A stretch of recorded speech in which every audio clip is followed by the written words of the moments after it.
Sebelum pemusnahan, tim Lab 4 Polda Sumsel memeriksa kandungan dari sabu-sabu dan pil ekstasi, barang bukti yang akan dimusnahkan Badan Narkotika Nasional Provinsi Sumatera Selatan. Setelah uji itu diketahui, narkoba positif mengandung amfetamin.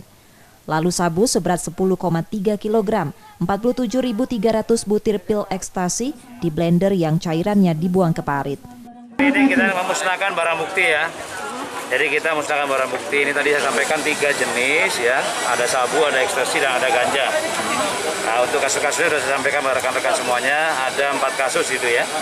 Nah, jadi kita terus berkomitmen untuk melakukan upaya-upaya pemberantasan narkoba ini, ya berusaha untuk mengungkap dengan barang bukti yang lebih besar lagi dan terutama kualitasnya kita tingkatkan sampai ke minimal itu kurir bandar ya, kurir bandar dan pengendali yang ada. Nah ini upaya-upaya kita. Komitmen kita untuk terus melakukan upaya, tinggal mohon ininya lah doa dan dukungan yang terus kepada rekan-rekan ini, bersama-sama kita melakukan perang dengan narkoba. Untuk 70 kg ganja dibakar, barang bukti tersebut merupakan sitaan dari 4 tersangka kurir jaringan lintas provinsi dalam operasi periode Januari sampai Maret 2022. Yudiki Suwanto, Kompas TV, Palembang, Sumatera Selatan.